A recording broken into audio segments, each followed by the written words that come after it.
Hello everyone. I welcome to in this channel The Legal Life. हमने एक series start की थी जिसका नाम था द डिफरेंसेस ऑफ BNS 2023। तो इस सीरीज के माध्यम से हम काफी सारे डिफरेंसेस को समझ रहे हैं और स्टूडेंट मैं आपको बताना चाहूंगा कि आप किसी भी स्टेट की या फिर किसी पार्टिकुलर स्टेट को आप कंडक्ट कर रहे हैं, करेक्ट करना चाहते हैं, तो इस डिफरेंस को आप जरूर समझें। इस डिफरेंस से आपको बहुत सारे क्वेश्चन आपके क्लियर हो जाएंगे, क्योंकि मुझसे बहुत से लॉ स्टूडेंट पूछते हैं कि भैया मुझे इस डिफरेंस समझ में नहीं आते कि डिफरेंस जैसे आज मैं डिफरेंस बताना चाहूंगा बेईमानी से और कपट पूर्वक के बीच, डिसऑनेस्टली एंड फ्रॉडुलेंटली। तो इसमें डिफरेंस क्या होता है, तो डिफरेंस को हम समझने की कोशिश करेंगे। आइए स्टार्ट करते हैं। सबसे पहले मैं बताना चाहूंगा कि सबसे पहला डिफरेंस है प्रोविजन का। किसका डिफरेंस है? सबसे पहले प्रोविजन। सबसे पहले डिफरेंस है प्रोविजन का।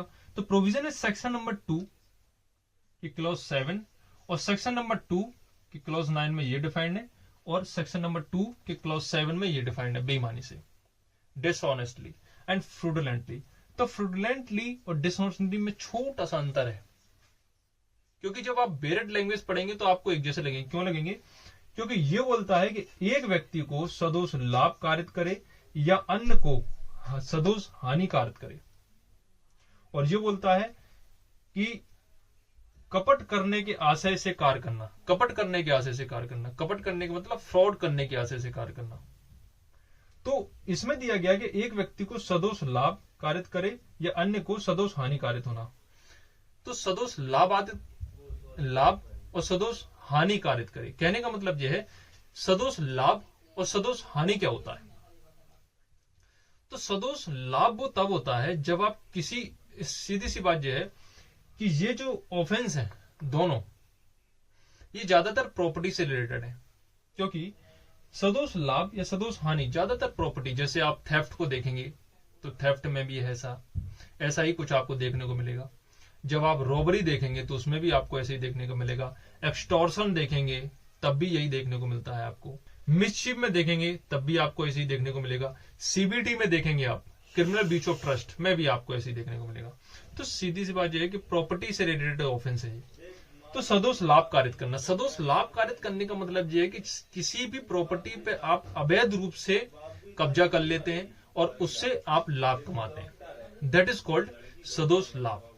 गलत तरीके से लाभ प्राप्त करना, जिसके लिए आप वैध रूप से हकदार नहीं है। ऐसा कोई व्यक्ति जो वैध रूप से प्राप्त करने के लिए हकदार नहीं है, दैट इज कॉल्ड सदोष लाभ। सदोष लाभ को डिफाइन किया गया है सेक्शन 2 के 36 में। सेक्शन 2 के 36 नंबर के जब आप क्लॉज में जाएंगे उसमें लिखा है ये वाली बात।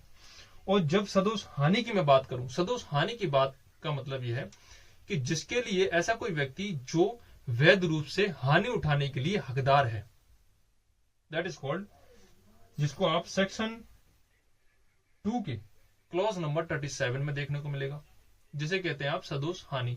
सदोष हानि का मतलब कि सामने वाले व्यक्ति को, इसमें लिखा है ना कि अन्य को मतलब किसी व्यक्ति ने किसी प्रॉपर्टी पर कब्जा किया और जब आप सामने वाले से अवैध कब्जा करके उससे आप सदोष लाभ उठाएंगे तो सामने वाले को उससे हानि क्रिएट होगी। ठीक है, इसके बाद मैं आता हूं इस पे कि कपट पूर्वक क्या होता है। तो कपट पूर्वक का एक सेंस वैसे ही निकलने को आता है, सेंस वैसे ही निकलता है इसका मतलब होता है कि धोखा देना, फ्रॉड करना, सामने वाले के साथ फ्रॉड करना। तो आप फ्रॉड से इंडिकेट कर पाएंगे कि थोड़ा सा ऐसा ही लगेगा, लेकिन इसमें एक डिफरेंस ये आ जाता है कि धोखा के साथ साथ सामने वाले को नुकसान होना चाहिए या फिर क्षति होना चाहिए, उसके आशय से सामने वाले के साथ ऐसा कोई कार्य किया जाता है, दैट इज कॉल्ड कपट पूर्वक। जब आप कपट पूर्व में एक लैंडमार्क जजमेंट की बात करें तो बिमला वर्सेस दिल्ली प्रशासन 1963 का मामला है। इसमें बताया गया है कि कपट का मतलब क्या है। तो कपट का मतलब है कि धोखा के साथ साथ क्षति भी होना चाहिए सामने वाले को। मतलब सामने वाले के साथ आपने धोखा किया और धोखे के साथ उसको क्षति भी होना चाहिए, इंजरी होना चाहिए किसी प्रकार से, तो यह कहा जाएगा कि आपने वो कपट पूर्वक कोई कार्य किया है। तो ऐसे ही अंतरों को समझने के लिए इस प्लेलिस्ट को आप फॉलो कर लें। और यह वीडियो आपको अच्छी लगती है या इस वीडियो के माध्यम से आपको कुछ सीखने को मिलता है तो इस वीडियो को लाइक करें और शेयर करें अपने दोस्तों के साथ। Thank you for listening.